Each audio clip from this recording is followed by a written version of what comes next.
Well, hello everybody. It is the Breakdown Live. If you watched our pre-recorded version of the Breakdown, this is going to be very similar, but I know a lot of people have enjoyed the live shows. So let's hang out. Let's talk over some fun topics. Enjoy Mother's Day. Happy Mother's Day to everybody out there. I hope you're having a fantastic day. Now, I'm going to share this all across social media real quick here. Now, if you are new here, do me a huge favor. Hit that thumbs up, hit that subscribe button. It really does help us because it lets YouTube know you enjoy what we do here. And hopefully we can help you have an entertaining show for a day. So I really appreciate your support. As you probably have noticed, there's nothing behind me. I'm in the final stages of my move, which means this empty room may be a little echoey and the audio may not be perfect. Hang in here. We're going to be in the new studio real quick here in the next few weeks. Actually, I have a big trip coming up, cross-country road trip during this virus. It should be kind of interesting. I'm thinking about documenting it, and we're going to kind of go over all that in a little bit. So let me hit post on Twitter. There we go. Pull up the feed. Wow, people already come in. The notifications must have gone out really quick. So I really do appreciate everybody's support as we get this new YouTube channel off to a great start. I really want to just say thank you to everybody. Didn't really think about the fact that this was Mother's Day when I scheduled this for the afternoon, but we'll plow forward because unfortunately the rest of the week I'm going to be traveling. I'm actually heading up to Michigan. I'm thinking about doing a YouTube document of what's it like right now driving cross country during this virus. Now, one thing I did learn right off the bat was there are a lot of hotel rooms very empty right now. I was actually able to get upgraded thanks to my gold status to some small suites for the same price. So getting a suite at two different hotels for under $100 a night, that was pretty cool. So I'm thinking about maybe documenting that, having a video here in the channel, taking a look what it's like driving cross country right now. Now I don't know about you, but here in Texas, I've started to notice that traffic and activity is actually starting to return back to normal, it seems like.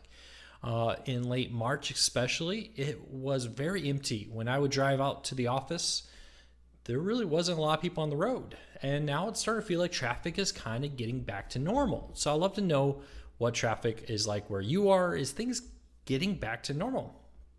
It's going to be interesting going from Texas, where things are opening back up. Hair salons and barbershops opened up earlier this week. Golf courses are up to Michigan, where some things are open, but most things are still not open. So it's going to be an interesting trip. I think we'll document it. I would be lying if I said I wasn't a little nervous. We initially thought about flying up to bring my daughter and the cat and stuff to Michigan, drop them off with the grandparents, and come back here to meet the truck and finish the move. But after, kind of seeing everybody crammed into planes, long gone, seems like the days of vastly empty planes, and now they're very full, we thought it'd be safer to do the road trip, and we could bring stuff. So we'll have to kind of see how that goes. But let me know, would you like to see a YouTube documentation of what it's like right now, driving from Texas up to Michigan, and then back again? I'd love to hear from you. But Chris, Deborah, and NYC, it's good to have you here. Thank you. See people piling in. See the notifications are starting to go out. But yeah, so I will probably be doing that this week, which means a pre-recorded The Breakdown won't necessarily be happening. But I will be trying to do a couple things on YouTube. I'll bring my camera with me, shoot some videos on the way. Probably use my phone though. Do a documentation of the trip from Texas all the way up to Michigan and check it out. But I was really surprised. There are definitely a lot of empty rooms right now. It was very easy and cheap to get a hotel. The regular rooms and the suites were basically the same price. So we kind of were like, well, let's spend the extra $10 and get like a 2-room deal, the living room and the bedroom suites, and we can just really make a family trip out of this. So it'll be interesting. But it's good to see everybody here. Rick, CJ, thanks for joining us. Let me know, what is it like where you are right now? Has things started to get back to normal? And if they are you willing to go out? Here in Texas, restaurants have opened up. You can sit. I think they're at 20% occupancy in my county right now. My family, we're taking to-go orders. Mother's Day, my wife got to pick her favorite restaurant. We got a to-go order. But I'm not sure we want to quite go sit down yet. that'll be kind of interesting to see what happens there as we go forward with everything happening. At what point are people going to start feeling comfortable going back into restaurants? I will say I sat at the restaurant for about 15 minutes in their little, curbside pickup area, and it was very busy. There were people waiting outside. It was quite active. I was also surprised this week to see when I went into Walmart. I kind of got on a hunt this week for my local church. They were looking for disinfectant supplies, wipes, and so forth, so they could prepare to reopen later this month. Some of their child services and other things. They wanted to be well stocked. And while they have acquired masks and they've done different things, they were looking for some cleaning supplies. So I was like, well, I got time. Let me head out to some local stores. I'll bounce around all week and try to get more.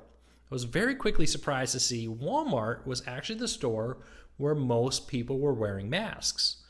Target, on the other hand, where Walmart was at about 60-ish% of occupants actually wearing masks, I was surprised to see Target had maybe 10% of its guests, its customers, wearing masks. So, you hear the stereotypes, you would think Target, right, would be more likely to be wearing masks. It was not that case. It was actually Walmart by a mile. H-E-B, which is a local grocery store chain, very large one here in Texas and Southern America, is also was about 40-50% people wear masks. So are you wearing masks or are you not? This was kind of one of those things for me. I almost wear it just to make other people more comfortable, because I found it was very interesting to see people out there. Some people get very scared if you're around them without a mask.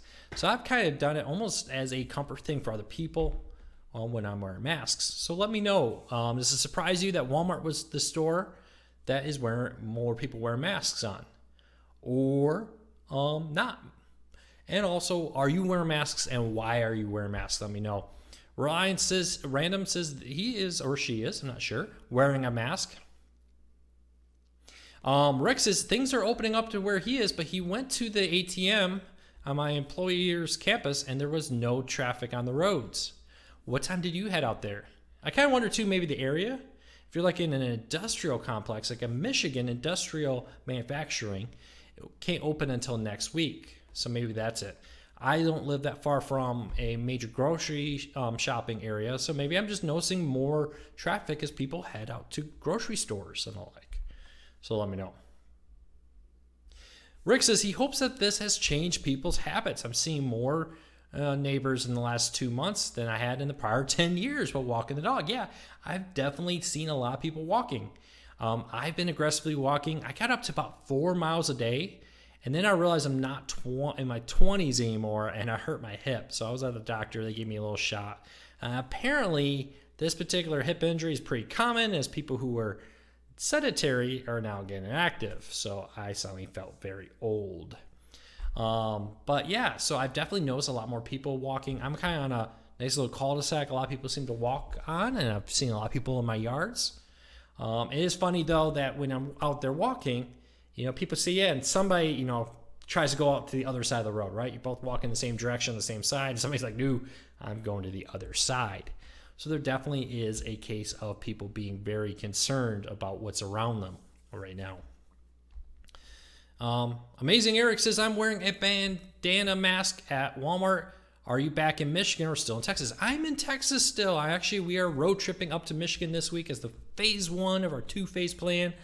I don't know. Everybody has to have a multi-phase plan nowadays to get the move up to Michigan. We're going to take the kids up there, and I'm going to probably be documenting this. So actually, if you notice, it's pretty barren in here. Apologize if the audio is a little poor, but we are very close to being 78% packed. I'm going to go up there, drop off the kids, check in on the work of the new home now that that's getting done. It was kind of bad luck. We bought the home in March. We're like, okay, we got all March, April, and May. We want to take out the carpet. One of the showers was a tile shower, and it was about 30 years old, original tile, and it was kind of bad shape. So we're like, let's replace the tile, and then let's paint the house. I had wallpaper. We'll just take the wallpaper off and put new wallpaper on. Right? 3 months, take some wallpaper off, paint, some carpet in the basement. Main floor was fine. We're going to change the carpet in the basement. And then we're going to redo this one shower in the master bathroom.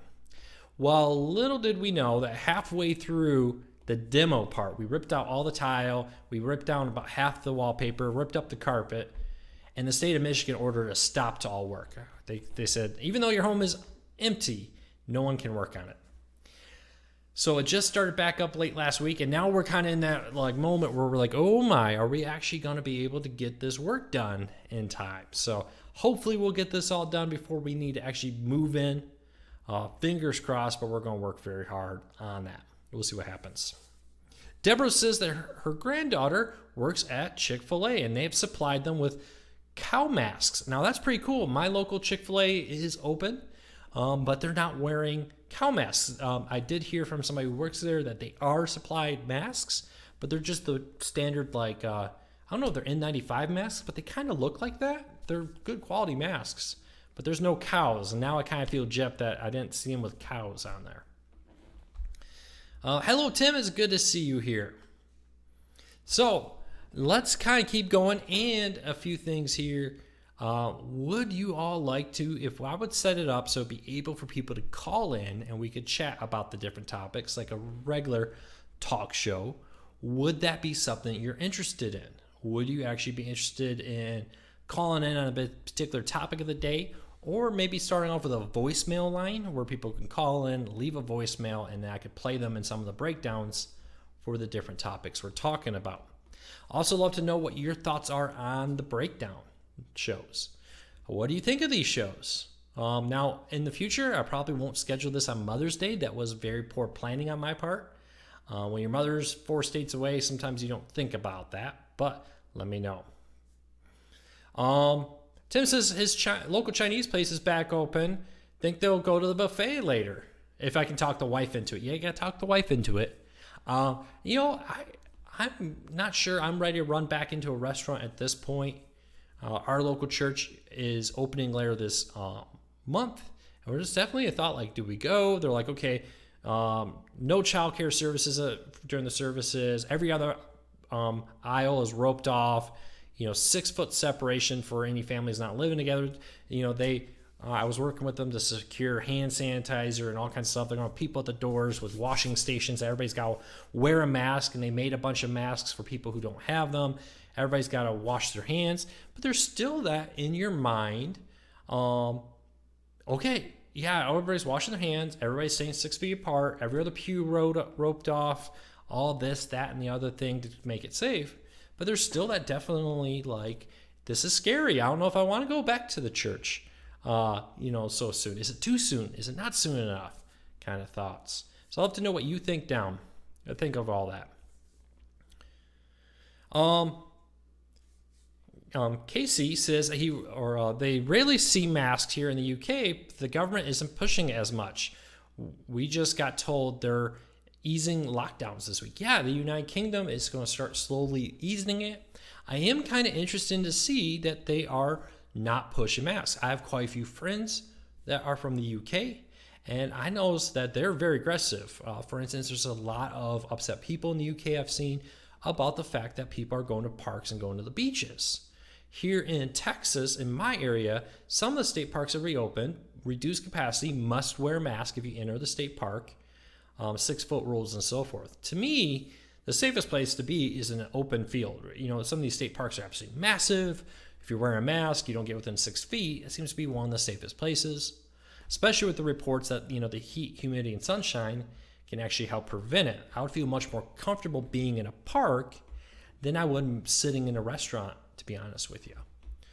So I find it interesting that, the UK isn't pushing masks.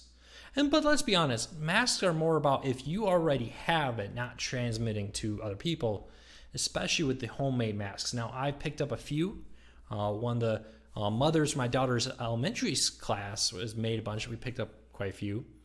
And yeah, it's not, it's great. Wear them, don't wear them, it's up to you. But just be safe out there is the big thing. CJ says, I find it quite ironic that it's taking the current situation to get people to wash their hands. Yeah, it's funny about that is I was looking at our hand sanitizer situation. I was kind of inventorying it, and it was kind of disappointing. I went into my bathroom, and one of those little junk drawers we have in the bathroom, which is kind of extra bars of soap and extra this and that. I found 2 travel-sized things of hand sanitizer, and I was severely disappointed to find out that they're both expired. I thought I hit liquid gold in hand sanitizer. Fortunately, it was expired. Didn't realize hand sanitizer expired. Apparently, it still works. It just becomes less effective. So, for instance, if you have a 70% alcohol there, it could still be good for a while after the expiration. But remember, it needs to be 60% or better. Like the Walmart brand is only 62%. So definitely didn't feel all that comfortable doing that, using it. Now, I traveled so much for business in the last few years. Often what happened is I would get to an airport and realize I took my little thing of hand sanitizer on my backpack and I put it, here, left it in the car, wherever, and I'd buy another one. Never thought about, hand sanitizer, $2-3 for a little bottle of hand sanitizer. Didn't really think much of it. Now it's like liquid gold and people can't get their hands on it. Though I will say I have been seeing it coming more and more often. One of the ladies that worked at Walmart, when I was asking about it to try to get some for our local church, said, get here right when we open. Walmart, at least here in Texas, is getting hand sanitizer, wipes, and more every night, and they're putting it out first thing in the morning. Though she said by 10 a.m., they open at 7.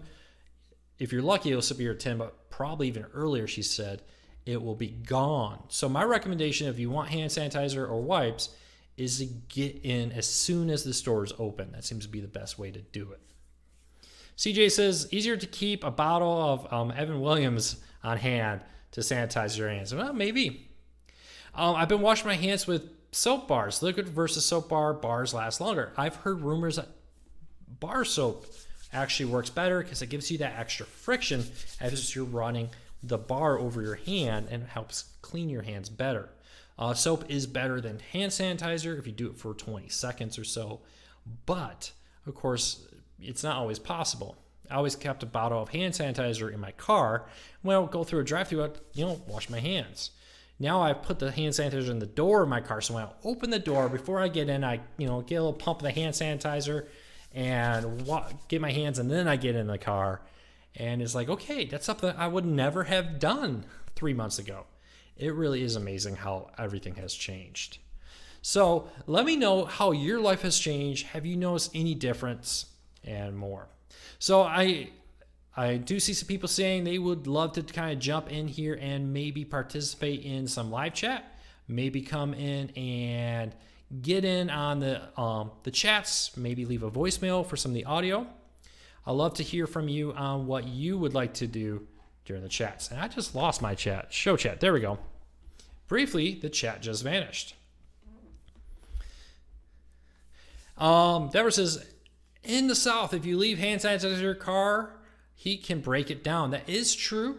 Fortunately, it has not been hot enough here to really worry about that. Plus, one of the things I did, I grew up with a garage where my parents could park in it. When I bought this house, it was like, the one thing I really want is a garage where I can park my car in there.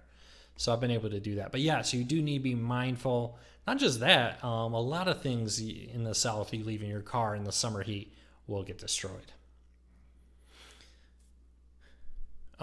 Richard says he saw a lot of cars and trucks on the road yesterday when he went to town to help his brother get a new grill at Walmart. The parking lot was almost full. Wow, yeah, I have noticed it's been a little bit busier, but I actually been kind of shocked when I went into Walmart the last few days in a row early, because I went early to get the wipes and stuff for our church. It really wasn't that bad. I arrived about 3 minutes before opening at Walmart yesterday on a Saturday morning. I was like, man, it's going to be such a big line. I was only the 4th person in line, and I only got there like 3 minutes before they opened. There was maybe when they opened the door about 10 people in line, all about 6 feet separation, so that line was much longer than it typically would have been. But it wasn't bad at all, so kind of interesting. It's an interesting world that we live in nowadays. Things have definitely changed, and I'm wondering how much of this will last into the future. Will we see this a year from now? Will a lot of these changes become permanent? I think I used to be a realtor in the 2000s. Before I met my wife, with her military career, I started traveling with her, I was a realtor. And even back then, every now and then, we would get a call from a kid and of somebody who passed away and say, hey, my father passed away. Here's the house. And our company offered a service where, we would take these things and estate sale out a bunch of the stuff for you, work with you to estate sale it, clean it all up. We have some people that would paint and do different touch-up things, and then we would list it after the estate sale process was done. And every now and then you would find a house, even then, where somebody who had lived through the Great Depression, where money in banks sometimes just vanished. Remember, back then banks were not insured. This came later, and some people's banks ran out of money, and people's who had deposited money, turned out that money wasn't actually sitting there. They couldn't get it back, and they lost their money. This led a lot of people to hoard money. I remember one house, it wasn't my listing, but somebody in my office, I think they found like $150,000 in boxes in the basement of this house. One of those estate sale situations where the kids call and they're like, hey, we want some help doing an estate sale, fixing up the house a little bit and listing it to sell it. And I wonder if we're going to get in a position where people are like toilet paper. I have friends who were unable to find toilet paper, had to borrow toilet paper.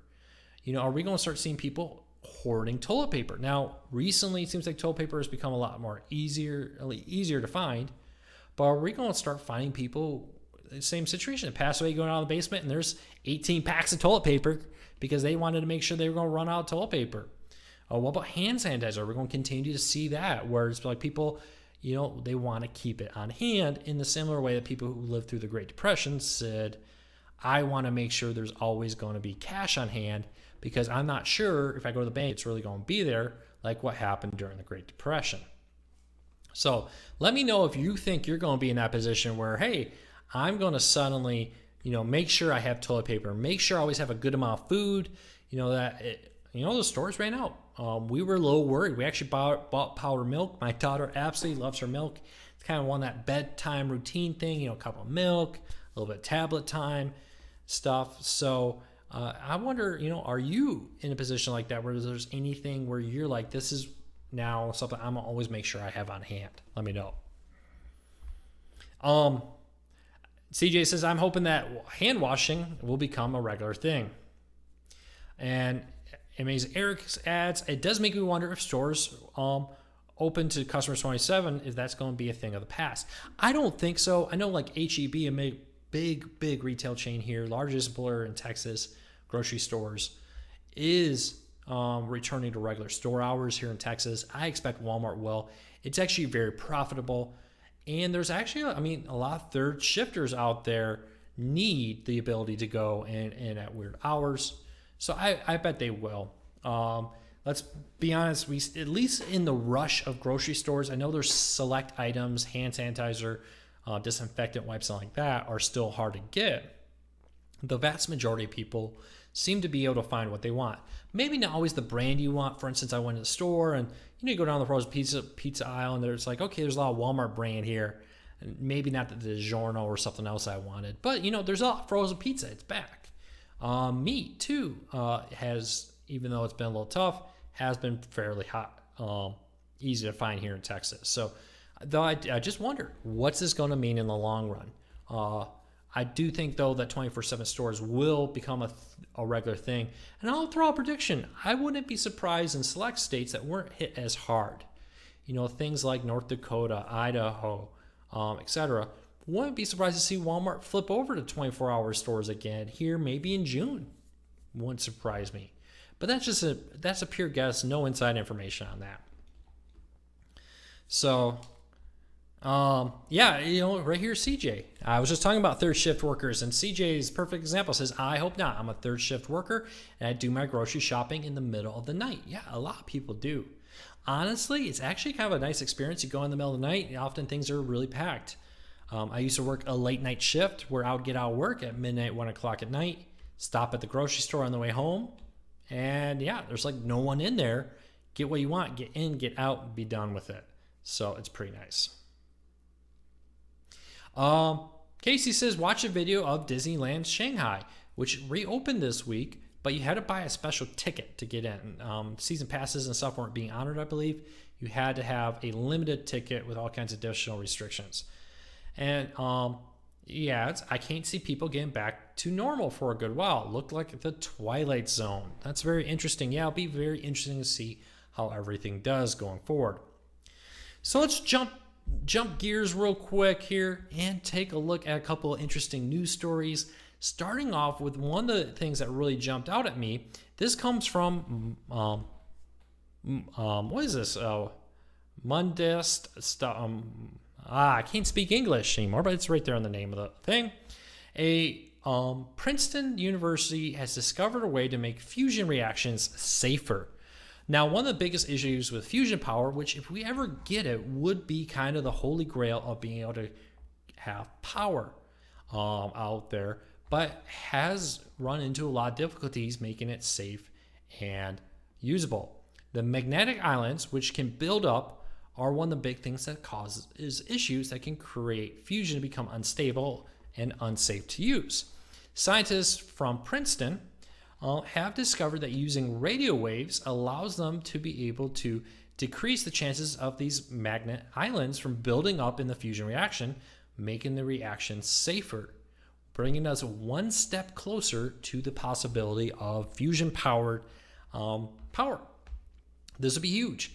Fusion reactors in space would be absolutely game changer for space travel. If we can do it a lot more safer, we can do it a lot bigger uses there. Of course, right here on Earth, a new way to generate power, something that's going to become more and more important as our, continued needs for electronics grow, is a continued need for power. So it'll be very interesting. I'd love to know if you are worried at all about fusion power. But I really find this a interesting move forward and a jump forward in safety if this plays out the way these scientists from Princeton think they have found it. So we'll see what happens there. For some reason, this reminds me of Mr. Fusion from Back to the Future. Yeah, kind of does. Mr. Fusion. Fusion power is the future for time travel. No, I'm kidding. Richard, jumping topics back to toilet paper, says, I have three bathrooms in my house, and I keep 24 rolls of toilet paper for each one on hand. Being a retired Navy man and have been to a number of Southeast Asian countries, it was an issue of toilet paper. Yeah, you go to other parts of the world, and it really was a common thing to travel, have to pack your own toilet paper. It's not just in Asia, but in other parts of Central America and around the world. This idea that you go to a public bathroom and they supply you toilet paper for free was not. I remember as a kid, my grandma's sister was in the Netherlands, and one summer, still is to this day, living in the Netherlands with her kids and everything. We took a trip out there to see my great aunt, I guess that would be classified as, and see her kids and everybody. We traveled through parts of Europe. Having to pay for public bathrooms was very shocking to an American elementary school age kid. This idea that I had to have a couple of dollars on hand if I wanted to use the bathroom. So should be interesting. Amazing Eric says Wendy's has a storage of beef. Where's the beef?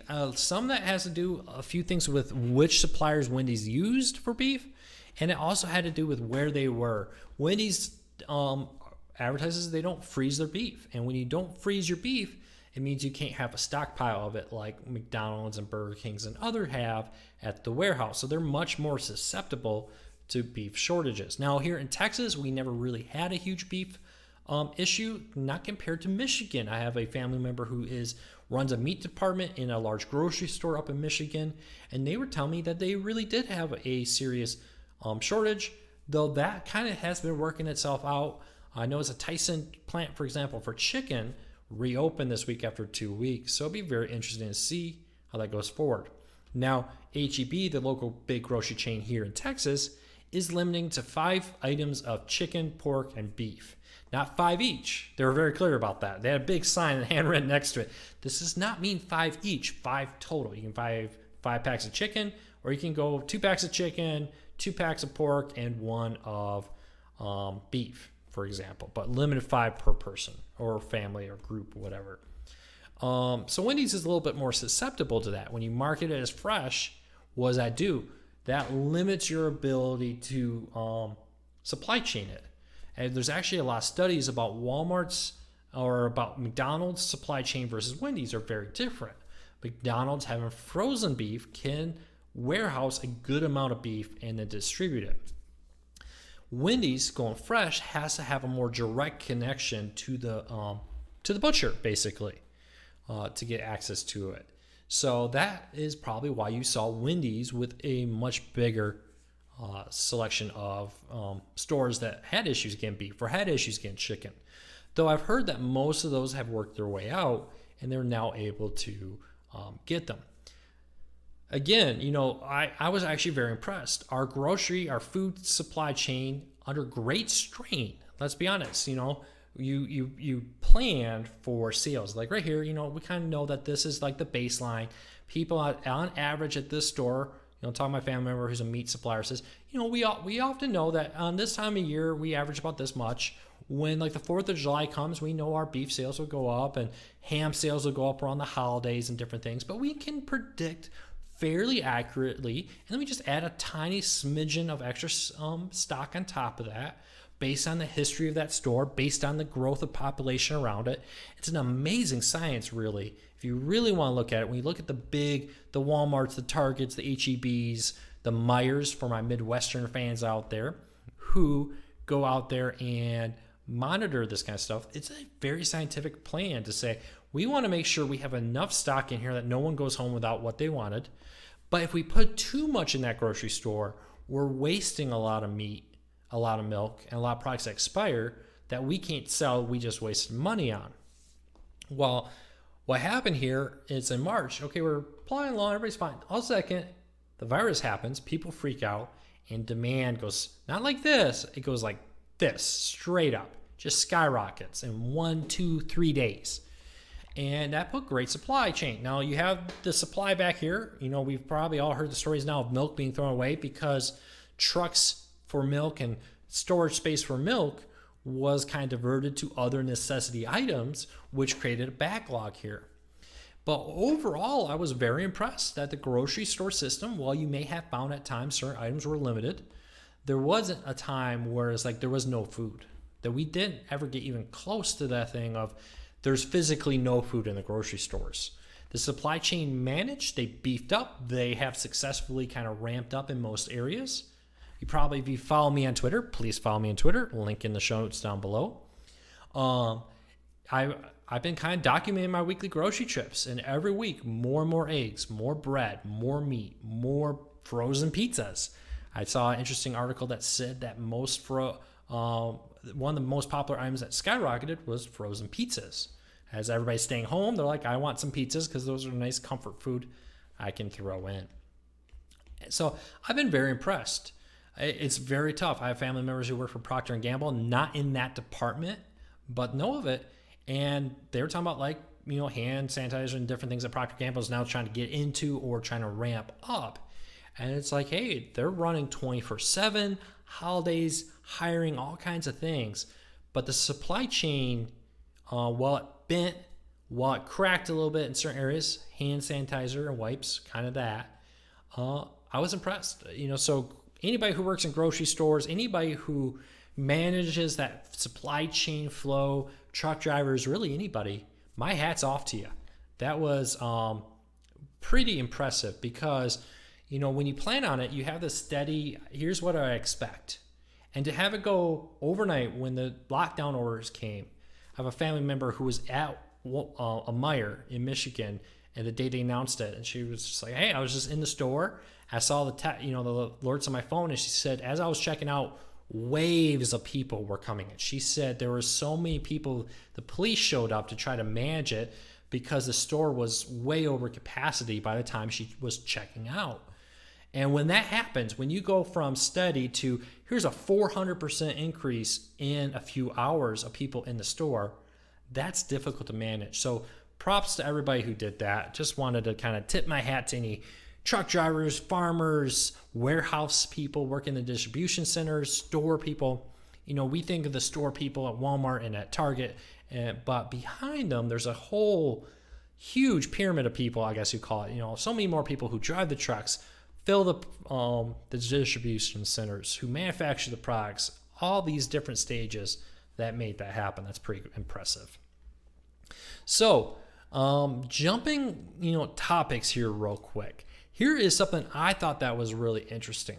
This comes from Fox News, and it's about a trial that's currently happening to have dogs being trained to smell out the virus. So will dogs be able to actually smell out the virus in patients, very similar to other ones? Now, we've heard for a long time about how dogs have successfully been able to detect cancers and different topics. Could they smell out this particular virus? If so, could we use specially trained dogs at airports and different places on top of temperature checks and different things to help maybe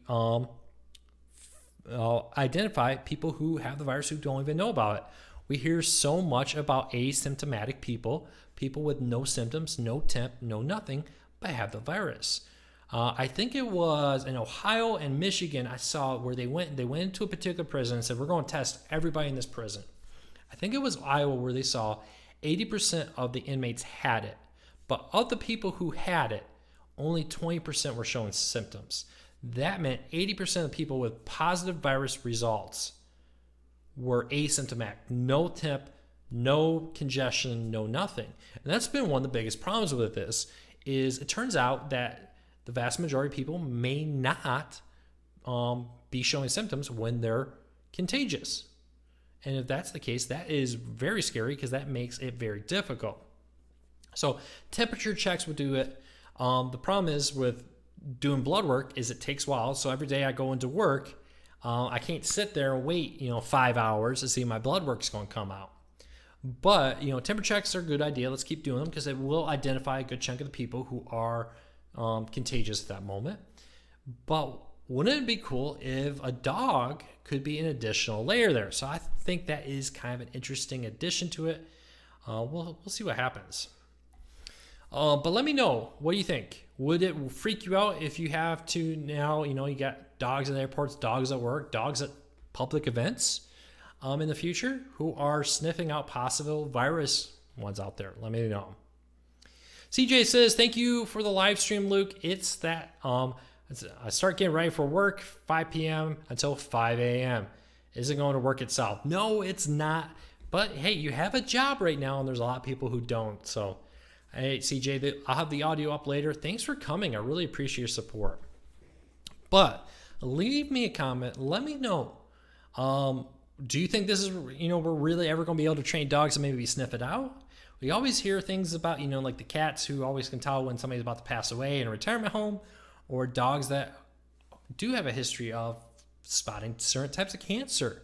There's been a lot of testing showing that some dogs can do that. Now they're trying to train a good group of dogs here to do that. So I'd love to know. What do you think? Or do you think that's something that we should be investing in? Is it not something we should be investing in? And it'll be difficult. I'll love to know your thoughts on that. But hey, so many new people here. If you are new here, welcome to the breakdown. We do a weekly pre-recorded show where I edit it, but we also do regular live shows like this where we just sit, we chat about some of the biggest topics happening. Again, I think I'm going to do one more show out of this location before we move to the new home where there's the brand new YouTube studio. Very excited to see that this week. So hit that subscribe button, hit that thumbs up. Better audio, better video on its way as we get into the new studio.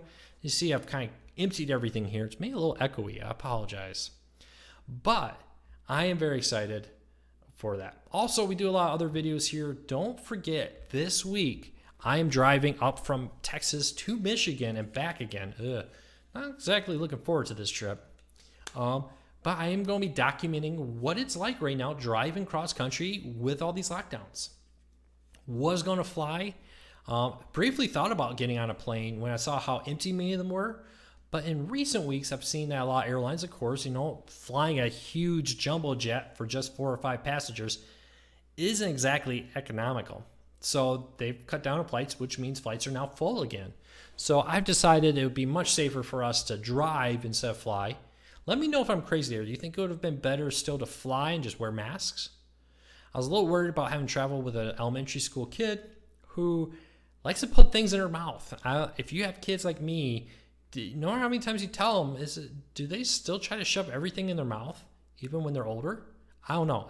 Maybe it's my elementary school kids. But I thought maybe it would be safer for us to drive, especially when I looked into how cheap hotel rooms are. We actually got we're stopping twice because we're taking the cat with us. 2 different hotel suites for under $100 a night. Yes, a hotel suite 2-room suites for under $100 a night. It's like, okay, I can save an extra $10-$20 and just get a standard 2-queen bed. But it's like, why not, splurge a little bit and have a fun trip here? So we're going to take our time a little bit on the trip. We're going to probably watch a movie in the hotel room, pop some popcorn and do different things. But I'm definitely going to be shooting video on the way. I'll probably just do it on my phone, but we're going to shoot video, show you what's out there, show you kind of how busy it is. How busy are these hotels really? Can't be that busy if I'm getting, a major national brand hotel, a 2-room suite for under $100 a night in a pretty decent sized town. So love to know if you want to see those videos. I'll be posting them this week. Not sure if I'm going to kind of shoot all 3 days and then condense it, or if I'm going to do like a video a day on the trip. Kind of see how much content I create with it. We'll see. Maybe we can have smaller planes in the future. Eric, that's definitely something a lot of them have been doing. A lot of the big planes, like the 777s, 787s, and more, have been parked and replaced with like 737s. The problem is switching over from a big plane to a small plane can't fly as far. So, for instance, if you're flying from New York to California, you go too small, now you have to make stops on the way, and you have to pay landing fees, and you have to pay refueling fees and different things. So the benefits of having the smaller planes get kind of lost. It'll have to be interesting. All right, NYC says, I am better off driving since you can turn off outside air while driving. Actually, one of the things about flying is the airlines, the planes, the air that are in there are extremely filtered, very similar to a hospital air filtration system. To me, I'm less worried about the air than I am about touching everything and watching my daughter put her mouth on everything.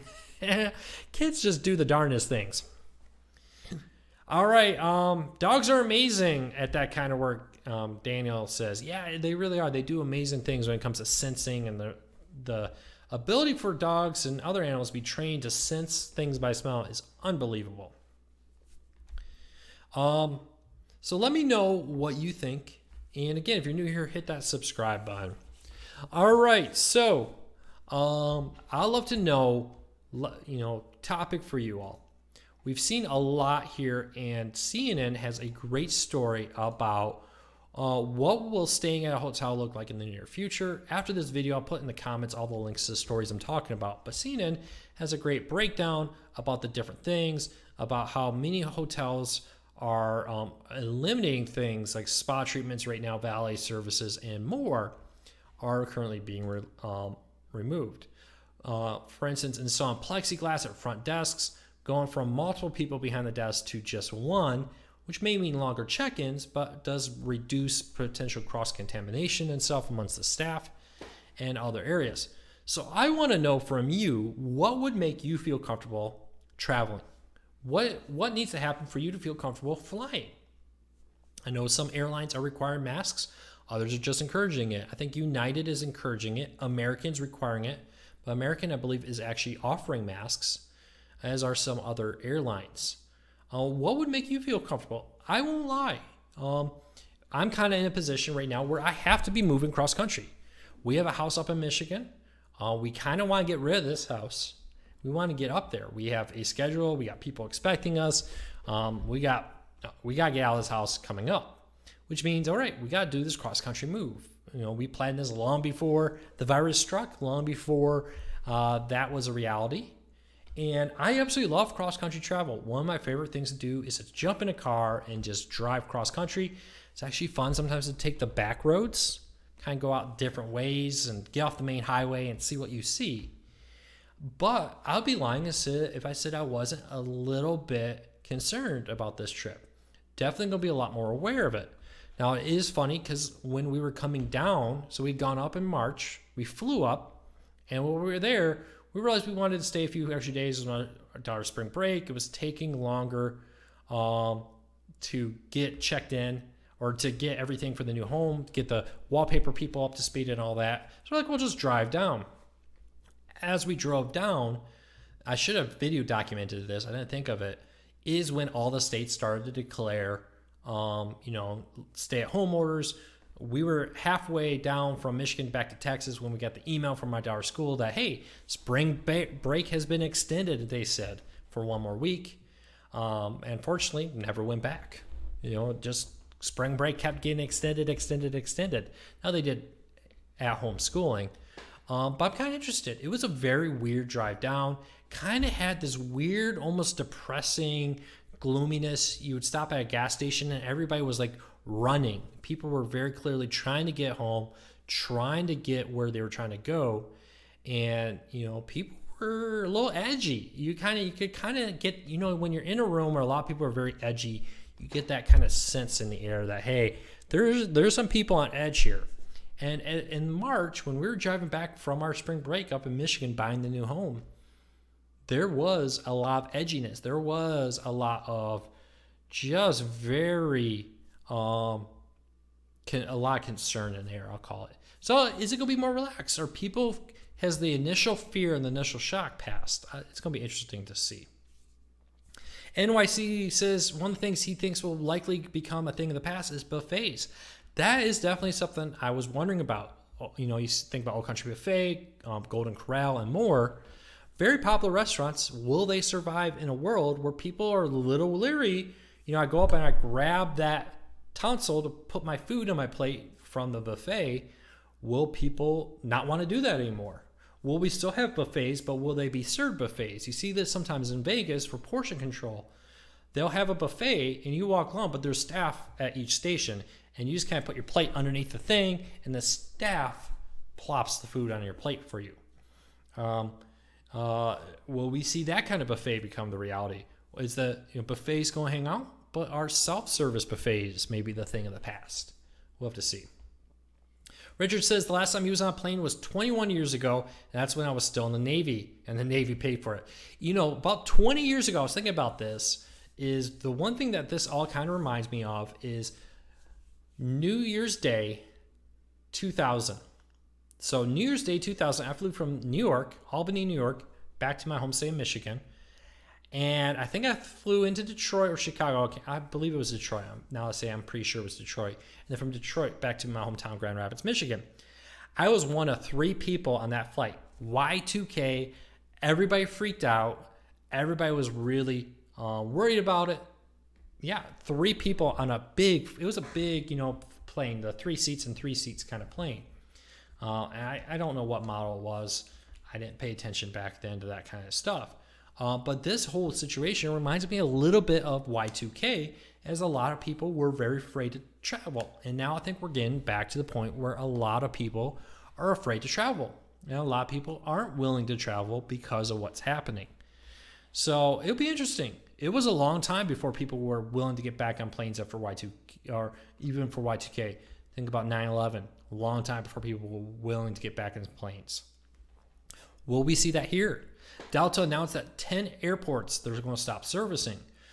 Start off with airports that are like redundant ones. For instance, in Chicago, Delta is still going to fly into O'Hare, but I think it was Midway they announced that they're not flying into anymore. I may have got that backwards, but I'm pretty sure Midway that Delta is no longer flying to, but they'll still be flying to O'Hare.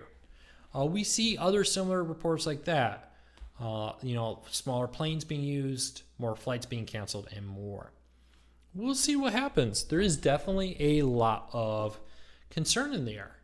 To me, in my family, I don't think I am nearly as worried as some of my other family members. I definitely have family members who are a lot more worried, and some people definitely should with bigger health concerns. But even I'm like, okay, I'm a pretty healthy guy. I've been taking my vitamins extra religiously, dedicated right now. But it was like, okay, yeah, the restaurants are open. I'm definitely willing to get takeout. I'm definitely willing to get delivery. Uber Eats, and here we have a service called Waiter, has definitely got a lot of my money in the last couple months. But I don't know if I'm ready to rush back and sit down at a restaurant and eat. And I'm not sure what will actually make me feel a little bit more comfortable about that. It's like, okay, I want to go back to church, but I'm not, I worked with the church helping them get ready, and it's like, okay, I know we're doing all this stuff. Everybody's got to wash their hands. Everybody's going to wear a mask. If you don't have a mask, we're going to give you a mask. All this kind of thing we can do. But it's still definitely concerning. Cruise lines. Is this the death nail for some cruise lines? Probably. There are probably going to be some cruise lines that are not going to make it. It's very scary, actually. So I've been looking at a lot of businesses for sale. There's websites where you can list a business for sale. the number of restaurants, gyms, especially hair salons and more being put for sale is scary. I saw some pretty well-known hair salons for like $10,000, $20,000. The problem is, the owners didn't have money to make it. Now they're just trying to get any money they can, and they're selling all the material in that hair salon, even though the building is leased, but all the chairs, all that inventory, all that is worth more than $10,000, but they're going to sell it just because they need to sell it. We're definitely going to see a huge number of businesses fall under, from cruise ships to malls. Brandon brings up the topic of malls. Yeah, I saw a lot of mall food courts restaurants listed for sale right now. So I definitely see that this is going to kind of kill off many restaurants, many malls maybe. A lot of malls who were on the bubble just barely making it may not now. We'll have to wait and see. I will say, though, our local mall is kind of been a bubble one, struggling. I think it's actually in management right now, and they've been transforming it. They're opening up an aquarium attraction in there, a jump zone kind of thing. It's like a skate park / jump zone thing in there. Going away from shops, there's a gym in there now. There's that aquarium. There's different things. In Michigan, my hometown, one of the smaller malls basically turned into an office complex. The Secretary of State, there's a driving school in there. There's a post office in there. It's not really a thing where you go in to walk around, but it's like a mall where I'm going to go to the Secretary of State. I'm going to go to the post office and more. And it's like I'm going there for that particular reason. So malls are definitely going to be struggling. I'll be honest, I wasn't a big fan of cruise ships. I just never, the whole idea of just being stuck on the boat, it never enticed me. I was like, I'll fly out to a Caribbean island or something rather than taking a cruise to it. Never was a big fan of it. And now with this, my wife is definitely like, not getting on a cruise ship, not going to happen. They were diseased before this. They're going to be diseased after that. That may not be fair because I know a lot of cruise ships have done a lot of work to be kind of safe for that. But I do understand the concern. I do understand, like my wife, she's legitimately worried about that. We'll see. All right. Most cruise lines are on the borderline of making a profit. And that is why it's been a good 25 years, according to my information. Richard says, a lot of cruise lines do run very lean profit margins. Those ships are expensive to run. It'll be interesting to see what happens. There's definitely talk of bailouts. It may have to.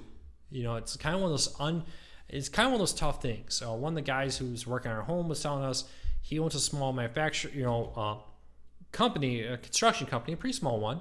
They do a lot of remodel, a lot of building maintenance, a lot of small projects. Like this is the kind of company where, hey, we want to, you want to remodel your house, you want to put carpet, tile, that kind of stuff. You call them and that. He was seeing a lot of the businesses he had projects coming for, like, I'm going to remodel the lobby of this office complex kind of thing. They're just not doing it. And they're like, we don't know if we're ever going to do that project now. He is the owner. His employees were able to get unemployment. He is the owner. And this is kind of one of the things a lot of people don't think about. You're considered self-employed. In many states, you don't qualify as self-employed to get unemployment. So here he is. His employees are getting paid. He's not. And most small business people aren't exactly rolling around in money. So, yeah, it's definitely a very tough place to be. My thoughts go out to them. Fingers crossed we can get back to some type of normal, get people back to work before people start losing homes they worked all their life for. So that's definitely something to be worried about. Flip side, you don't want to rush this. You don't want to go too fast. You want to take your time, do it right. But there's always a balance. You can see both out. You see people here. I worked 30 years to get this house. Now and build this business. Now I'm looking at maybe losing it. We'll see what happens. What are we talking about, Paul? We're talking about a little bit of everything. A lot of talk about the virus today. Kind of the big thing. We talked a little bit about when will it be safe to travel again, safe fusion energy, and more. So a little bit of everything we talked about today. But we're not done yet. We're going to hang out here a little while longer. But if you're new here, I see some new names. Do me a favor, hit that subscribe button, hit that thumbs up. Really do appreciate it. Did not think about the fact that this is Mother's Day.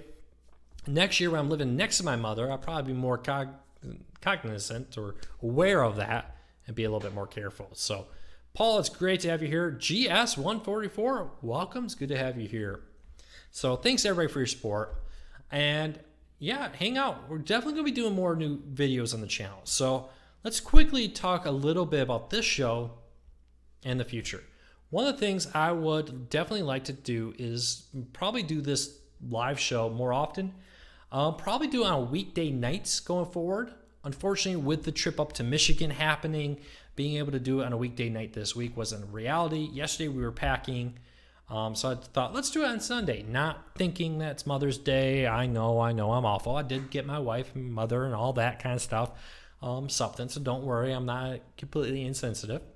But I'm thinking about doing these breakdown shows on weekends, continue to do the pre-recorded ones where we talk about certain topics.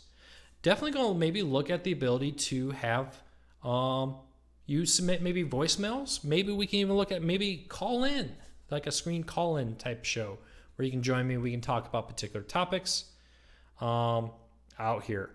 But I'd love to know what you think of that. What do you think of like yesterday's video where I talked about 3 lessons I've learned about trolls and how to deal with trolls and that kind of stuff. Thinking about doing more videos like that.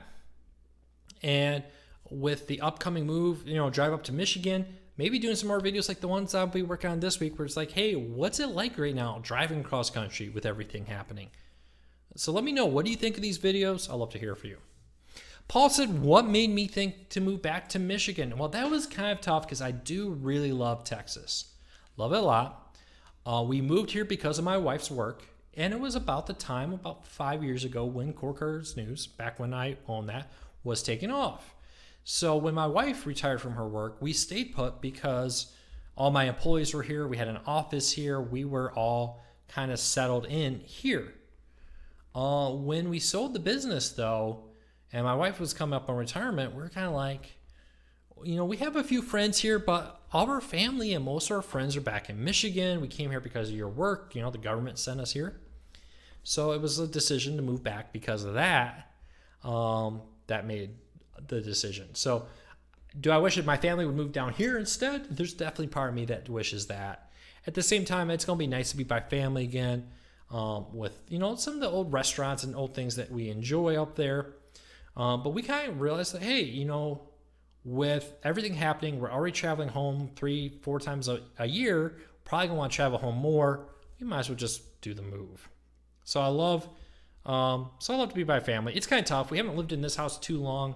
We really love this house. We thought this was going to be our forever home. And we put a lot of money into fixing it up, putting a new roof, putting some windows on it, that kind of stuff. It was a fixer-upper when we bought it. We knew it was.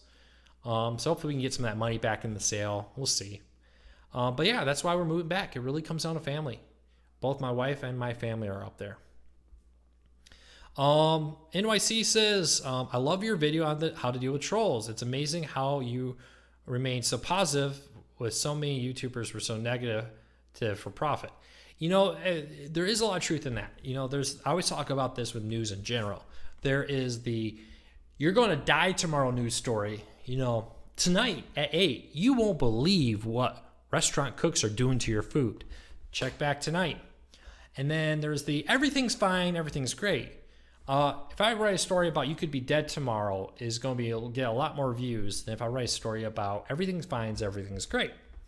Now the truth is, it's probably somewhere in the middle, right? I always say this, no matter what story I find in my experience working in news, when you look at the doom and gloom side, when you look at the positive side, and it could be politics, you look at the left side, you look at the right side, I don't know with the camera if I flip that around, the truth is somewhere in the middle. Now the question is the truth a little bit more to this end, or is it a little bit more to this end?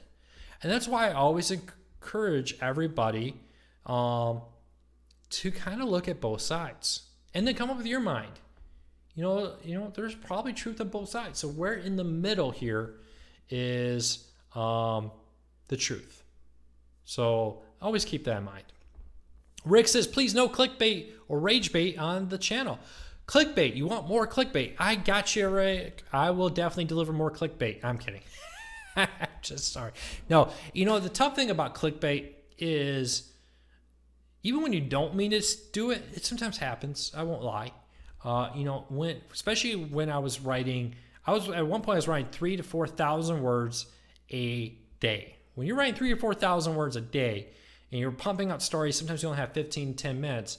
You often notice that sometimes I would change titles of videos or movies on the fly because sometimes you do write it and you're like, that's a great title, hit post. And then you write it and say, that's maybe not been the best way to do it. And when you're working in a bleeding edge world, that happens. But we're definitely going to not do any deliberate type of clickbait, rage bait, or anything here. You know me, I'm a big fan of, you got to look at both sides. In today's world, it's very easy to put blinders on. I always tell my daughter focus mode when we got to talk to her, and she goes like this. We're like, focus mode, I need your attention. And she kind of goes like that. It's just something we've always done since she was a real little girl. And it's very easy to put blinders on. It's very easy in this world to just look at one side of a topic. And it doesn't matter. It goes from sports. You can now find sports news that's all pro your team. There's dozens of sites that all love your team out there. And you can look at it. Same goes for politics. Same goes with the type of news you like. Do you think that a particular news story is viewed this way? You can find websites that will give you nothing but that information. Do you think it's over here viewed a different way? You can find websites that will give you nothing but that. I kind of hope with the breakdown that we can kind of find a way to talk about topics. And this is something I kind of want to explore more going forward on this channel, where it's like, hey, we're going to look over here. Kind of try to give you both sides of a view, do some commentary on it, and then kind of let you make a decision. One of the things I often kind of ran into when I talked with a lot of news people is there's a lot of people who just think you're too stupid to make a decision on your own. Let's just be honest. There are news organizations that firmly don't think that you're intelligent enough to do that. I haven't met many of you, haven't talked to many people here. Know for a fact that you're very intelligent and you are fully capable of making your own decision. The problem I find nowadays is maybe finding all the viewpoints, all the information you need to come up with your own opinion. And the breakdown, one of the reasons I called it that was like we wanted to break down particular topics. The trolls video may have even been a good breakdown one I should have done. But this idea that we can talk, for instance, on this, we were talking about traveling. When is it going to be safe to travel again? When will you feel comfortable? We're going to break down, look at all sides, all angles of the topic. Let me know, what do you think of that idea? What do you think of more videos on topics like that? I'd love to hear from you. And then throw in live shows like this. I love to have a weekly, maybe twice weekly we build up to once we complete the move into Michigan, kind of talk radio-esque show like this. I would really love to know what you think. What do you think of a talk radio type show here on YouTube where we're talking about current events, news topics that aren't covered as much? What's happening in the world right now? Let me know. What do you think of this? Please leave me some feedback. Like I talked about with the trolls video, I like hearing from people because I can't tell how many times I've started a project and I'm like, this is the direction we're going on. We're moving down here. And then after I do it, we get feedback from people. We're kind of like, okay, we're going to kind of go this way because this seems to be where people really want to be. And that, for instance, is something that can often redirect whole channels. And if you are a creator and you're willing to actually weed through some of the negative feedback, the worst part is people won't just say, hey, Luke, I absolutely love what you do, but this, and this, your audio was a little bad. Hey, Luke, this is ugly kind of thing. It's like, okay, I may have put a lot of work into this. I may think it looks great, but the reality is I want it to keep people happy. So definitely like to take the feedback. Some creators really struggle with that, and that makes it very difficult for them. So leave me a comment.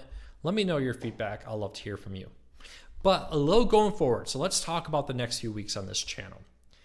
This week I will be recording as we travel some videos. I'm not sure what it's going to look like. This is a new type of video for me. I may do all 3 days into one video. I may break it up a little bit. But I'm interested in what it's like driving cross country. So we're going to work on that. Definitely going to be doing more videos like the troll one. One of the things I want to do a video on that some people may have guessed this, but I'm extremely dyslexic. To the point which in 3rd grade, my 3rd grade teacher called my mom. Get this. My 3rd grade teacher called my mom and said, take him out of school. He will never learn to read. He's illiterate and I can't teach him. My mom blew a gasket. She did take me out of that school, and she found a different school to put me in. And I did learn to read. Now, I'm still a very bad speller, which is my college, high school writing professors would have a heart attack if they knew I wrote for a living now. But there is that. So I'd love to do maybe a couple of videos about my experience being dyslexic, how that has affected me. Hopefully, maybe I can help some other people who are, dyslexic out there. So I'd love to do a couple videos on that, not as a main focus of this channel, but probably some videos like how I dealt with the trolls, how I dealt with being dyslexic. Take some topics, continue the weekly breakdowns. I love to find a lot of news that isn't being covered a lot. For instance, that story we talked about earlier about Princeton finding a way to maybe take fusion and make fusion reactions a lot safer.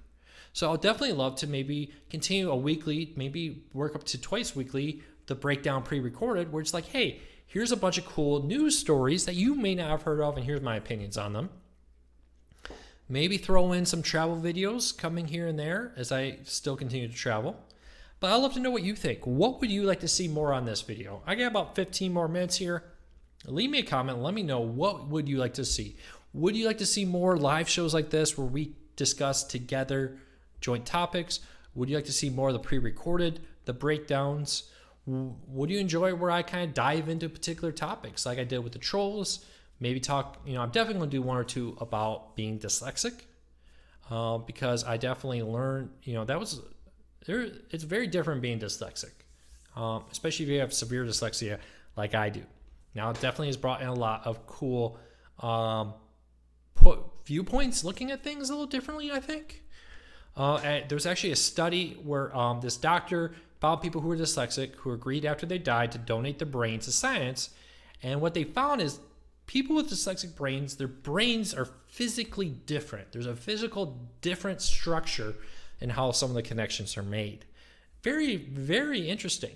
It's not just about something you can change. It is a lot about your physical brain structure being different.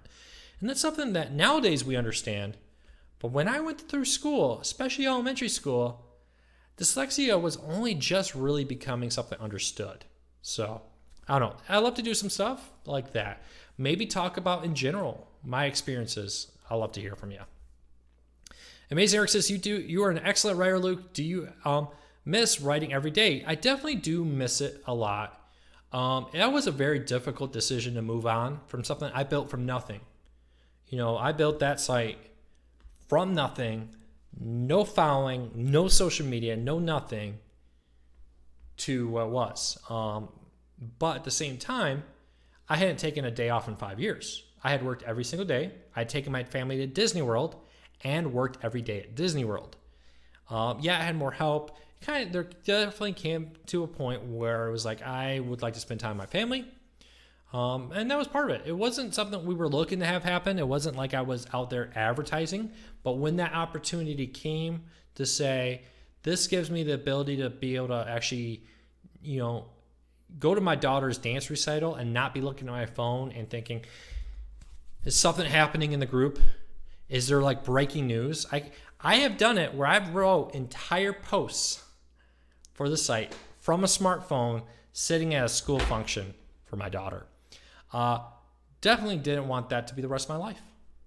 And while I intend to definitely ramp up the content here, I'm definitely not going to make it to the point where it's 7 days a week, 365 days a year. Can't tell you how many times I've been watching football, I've been in bed, whatever, and I've had to jump up. I'm not asking for pity. I'm not saying that, it was a bad thing. I absolutely loved what I did. But it definitely was it was a fun ability to go out there and now say, I'm going to spend more time with my family and still do some of this stuff, just on different topics and different things. NYC says, I definitely want to see more live shows. Definitely want to do more of these. And I want to flip them to be weeknights, not going to be Wednesdays. Please support Jess. I would really appreciate that. But definitely do more of these. Chris says he would like to see topic-related videos and to have the live show. Yeah, so definitely, did you enjoy the how to deal with trolls? Would you like to see more of that on different topics? Let me know. Kay says, so glad you're doing this now. Breakdown of news, etc. Yes, I hope you will continue with the live shows twice a week would be great. Definitely. Robert says, you definitely are missed, but family is definitely important. Thursday nights. Yeah, I've definitely been looking at Thursday nights, something I've been thinking about. One of the things I was really excited about is Jess and Tamara are all staying on over there. Definitely give them your support. I really appreciate it. I'm very excited about where the future over there. I'm very excited about what they're going to be doing. So make sure to give them the support. What kind of network will you have in the new home? I'm going to have a gigabyte connection. I technically have a gigabyte here, but I'm so far. I live on a cul-de-sac, and for some reason, they're supposed to have put a node at the end of the cul-de-sac where I live, but instead for the internet from a cable company, but instead it's way down the street. So the run of cable from the node to my home is too long to support the gigabyte. So we'll have to see. But I'm excited to actually get back to a house which has true gigabyte internet. So that'll be a lot of fun. NYC says, I've noticed that when Jess is doing the live, people keep asking about you. Yes, please be very polite to Jess and Philip and everybody. I do appreciate all the very nice words, but just be polite. I'm very excited about what Jess is doing and everybody's doing over there. I do appreciate your support of them. Do you plan on doing product reviews for devices like the TiVo Stream? No, I won't be doing cord cutting related stuff. Jess has got that kind of Q&A. So if you're looking for cord cutting Q&As, cord cutting questions, head over to Jess. Now, will I be reviewing other products? Yeah, and earbuds, different things. Yeah, I probably will definitely continue to do it. Will I be talking about different news topics? Oh yeah, I'll definitely be talking about news like we talked about here, and do more.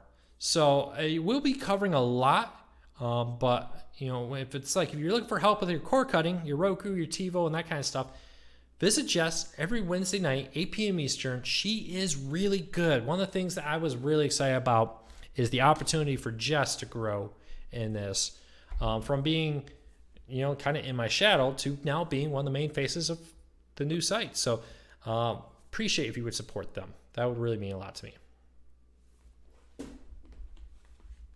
So NYC says, I'll still like to see your reviews on car accessories. Yeah, probably going to do more of that. Check all that out. It's always an interesting thing. I just got a new car. So I had a Yukon. It's quite a few years old now. Absolutely loved my Yukon XL. Loved it, but it was rear wheel drive. And from the few times I've taken it to where there's snow, I know that thing did not handle well with snow. So when it came to driving back up to Michigan, moving to Michigan, I was like, I got to get a vehicle that's four-wheel drive. Really wanted the SUV because we travel a lot still. And I got a Ford Expedition. And it's been kind of interesting. I really enjoyed doing that video. It's like, here's what I liked about the Ford Expedition better. Here's what I liked about the Yukon better. It's really funny though. I made that video and then the 2011 Yukons came out, and everything that made me get a Expedition from Ford over the Yukon XL, in the new 21 Yukons are sell. Better leg room, improved different things. On the flip side though, I bought an older Expedition, like a 19. It was brand new, but it was a 2019 version. Got like 9,000 off on it and stuff. Really good deal. If you ever can buy a late model, like I'm in 2020 now and I just bought a 2019, you get a lot of discounts on it. Just a little tip there. Never in my life have I owned a new car. But maybe doing some more car reviews would be kind of fun. But I think we're going to do reviews, but I don't know if that's going to be the main focus of this channel going forward. Probably never stop doing reviews, probably continue to do reviews, but I'm probably going to do a lot more of the breakdown of, hey, everybody, here's my experience growing up dyslexic, especially during the time where dyslexia was just kind of starting to be understood as we moved forward into it. On the flip side too, maybe we just break down news. Like, hey, here's what's happening in the world.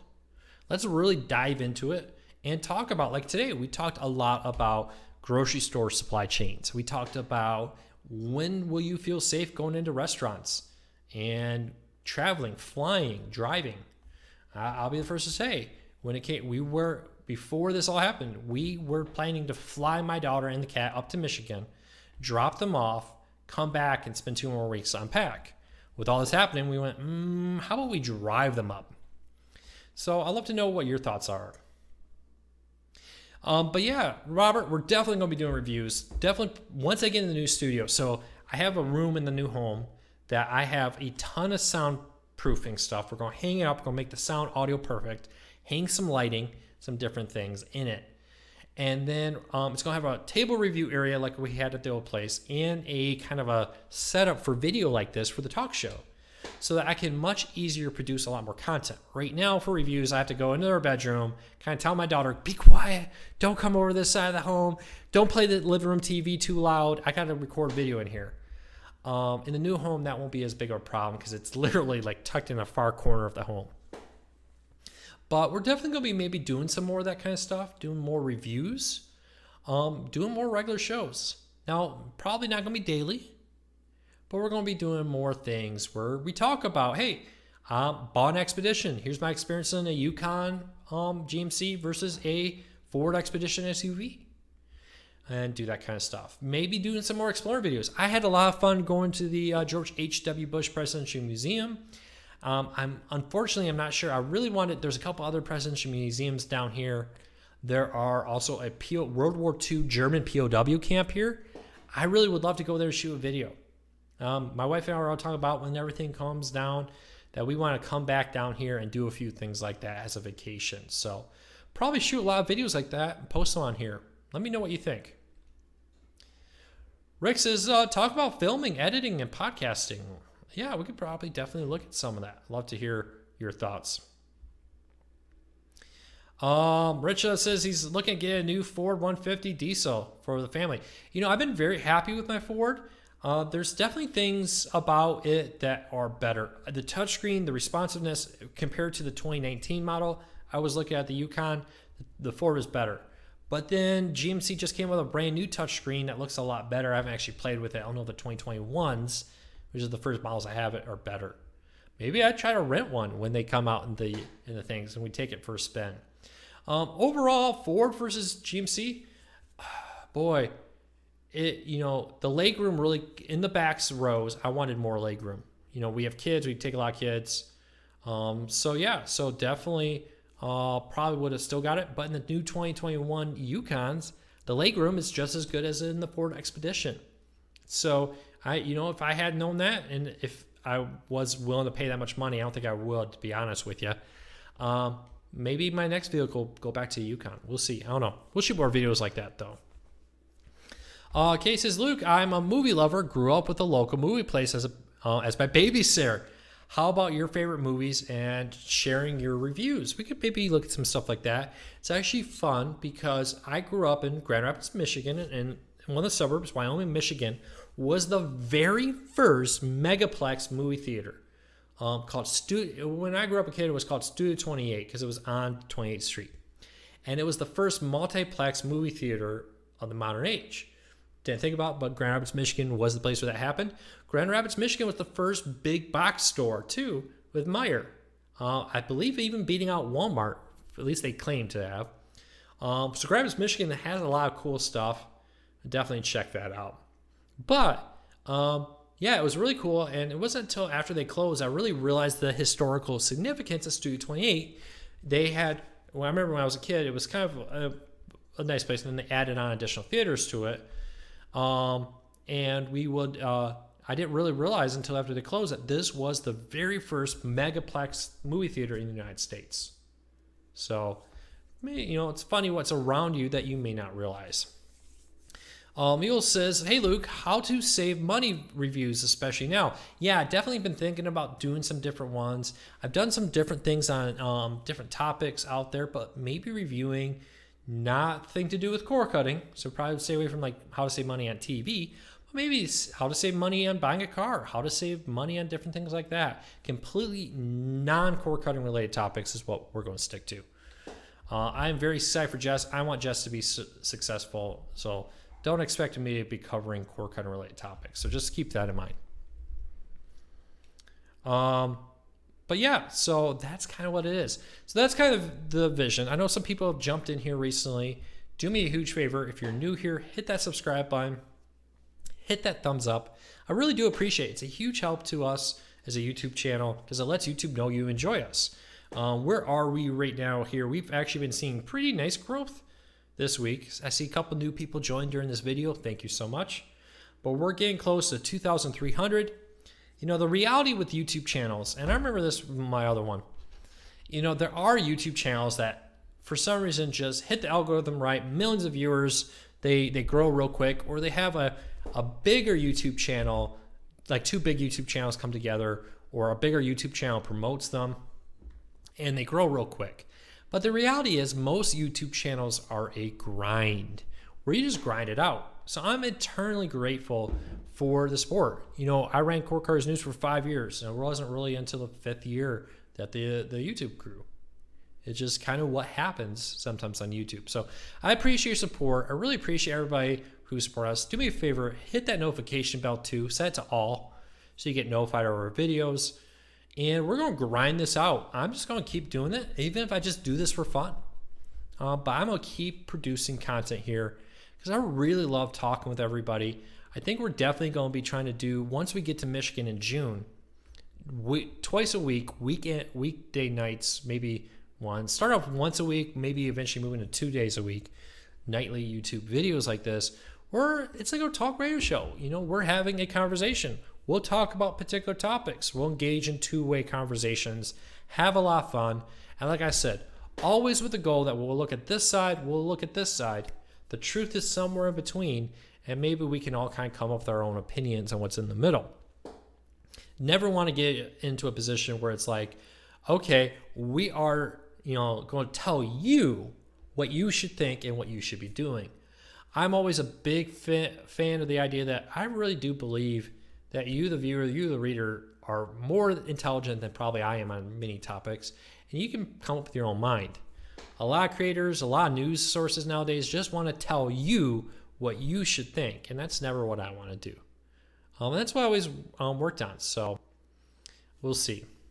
NYC says, at the end, I want you to have fun doing this. Last thing I want you to do is burn out. I definitely don't want to burn out. I actually really enjoy this. I absolutely love these conversations, and I definitely want to keep doing it. So we'll see what happens. Mule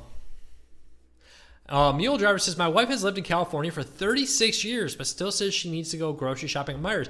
My wife absolutely loves Meijer's. I like Meijer's too.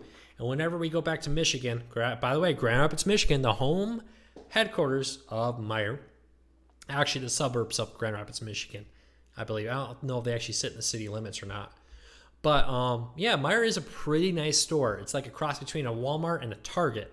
Everything a Walmart has, but a little bit more on the Target-ish side of things is how I always try to describe it to people. So if you ever get a chance to go to Meijer, check them out. I really am surprised they haven't spread out. They're in the Midwest heavily. Kind of surprised they haven't spread much past that. I would suspect in the next 20 years, of course, everything with this virus may have very well delayed a lot of expansion plans, unfortunately. So we'll see. But yeah, I appreciate it. I want to just say thank you to everybody. Your support has been absolutely unbelievably generous through this transition and everything. You know, I definitely was like, man, I'm going to really miss doing this. So I really want to say thank you to everybody who has sent me nice letters, emails, and sent me tweets and left a comment here on a video. I really do appreciate that. Your support has been absolutely amazing. And I'm hoping that we can create good content here for you to enjoy. It may be something different, but it's definitely going to be hopefully very good content. NYC says, have you ever been to the Pontiac Silverdome? I have. I went to the Pontiac Silverdome, as I think most people who lived in Michigan, multiple times before it closed. Went to some Lions games there, went to some different events there long before the Pontiac Silverdome closed. It was quite a cool place. I always thought it was a little weird, though. The pressurized dome thing, if you've ever been in a pressurized dome, where you go inside, go through the spinning doors, there's like air push on you. I don't know. They always get this like weird smell or weird kind of feel to them. Maybe I'm just weird, but we'll see. Richard says he misses HEB down by Corpus Christi, Texas. Mainly the large coffee house. You need to go to Meijer and check out the coffee house there. But yeah, it's kind of one of those things. Every area has its thing. In Texas, HEB is like the grocery store that competes with Walmart. In Michigan, Ohio, Indiana and stuff, it's Meijer for a big part. So it's kind of interesting. But I appreciate everybody's support. We're coming up in an hour and a half. It does not seem like this has been an hour and a half. I have really enjoyed this. And I think we're definitely going to be doing this more often. And unfortunately, though, we're not going to be able to get into regularly scheduled live shows during the weekdays until I complete the move in June. So it's probably going to be mid-June before I can say every day, every Thursday, maybe at 8 p.m. Eastern, we're going to go live here. My hope is, though, that we can do that. Now, that I will intend to try to do one or video a week, with this being this week's video. Probably when I get back from the trip, we'll do another. But try to do regular live shows. Continue to try to do some breakdown shows and more as we work through this all. Now, again, hang in here with me. It's going to be a little sporadic, but if you're new, hit that subscribe button. Ring that notification bell so you don't miss any of these videos. And if you're not following me on Twitter, let me put this link here. I think many of you are, but here I am on Twitter. I'll be announcing the schedule going forward for some of these as we go there. But if you ever have a story you think would be a good story for me to talk about, send me a message. Let me know. Tweet me. I'll probably maybe work and get an email here. People can email tips into. And I love to hear from you. And I definitely want to look into maybe voicemails where we can kind of have a voicemail line and we can play certain voicemails, screen it. Maybe someday screen some live calls. We'll see. But get some of your feedback. And I definitely don't want, this isn't going to be everything we do. This YouTube channel will not just be the breakdown. Like Mule Driver Mark says, definitely going to be doing more reviews on different products, how to save money products. We're definitely going to be doing more topic videos where I sit down and give you my thoughts on different things like trolls, like I did yesterday. Dyslexia is probably going to be one of the ones next up. Maybe we can talk with different things out there. But we can dive into that. But I hope you all have a fantastic Mother's Day. I hope your mothers are still around. If not, I hope you have some fond memories there. I called my mom earlier today. We sent some flowers and more. But I hope you're all safe. I'm going to go pack. I got to get this house packed. I know this looks pretty empty, but we still got a good amount still to pack there. Do me a favor, though. Follow me on Twitter. Follow me here. We'll be back. And let me know if you have any particular days of the week you think would be good to do the live show. And the time, is evenings better? A midday talk show better? I don't know. We may play around for this for a while. We may do some midday shows and a nighttime show. Kind of see which ones have the best one. I have even thought about popping up this as a podcast, taking the audio and putting the audio into a podcast form so you download it. We'll see. We may do that a little bit later. That takes some extra steps and so forth. Right now, I really kind of want to focus on growing. I can tell my daughter, focus mode. Focus on growing this YouTube channel.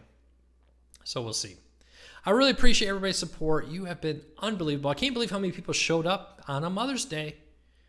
I appreciate your support. Hang in there. I'll talk to you all real soon. Be safe. Use common sense. As always, you are smart. You are intelligent. Use your common sense. Be safe out there. I'll talk to you all real soon.